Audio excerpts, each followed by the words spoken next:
अग्रणी स्वेच्छासेवी अनुष्ठान महाशक्ति फाउंडेशन भुवनेश्वर और टीपीसीओडीएल मिलित उद्यम दशपल्ला ब्लॉक 5टी ग्राम पंचायत यथा बाणीगोछा कुलुरकुंपा टाकरा सरीगंडा और भोगवाड़ी चलता प्रकल्प अधिकार संबंधीय प्रसार कर्मशाला दशपल्ला ब्लॉक सभागृह सोमवार अनुष्ठित होती। ब्लॉक अध्यक्षा सुनंदा साहू कर्मशाला को उद्घाटन करते। टीपीसीओडीएल सामाजिक दायित्वबोध ओडिशा मुख्य प्रदीप घोषाल मुख्य अतिथि भाव योगदान कर प्रकल्पर लक्ष्य और उद्देश्य संबंध में तथ्य उपस्थापन करते।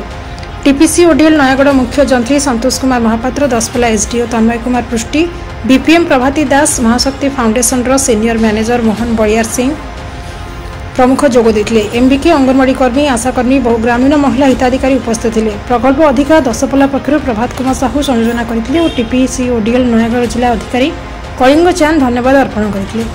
कर्मशाला प्रकल्प अधिकारी द्वारा प्रस्तुत पुस्तक जनगण हित में सरकारी योजना और फोटो आल्बम डॉक्यूमेंट अतिथि मान द्वारा लोकार्पित होता। नयागढ़ जिला ब्यूरो चीफ रंजन दास को रिपोर्ट साई सत्य न्यूज।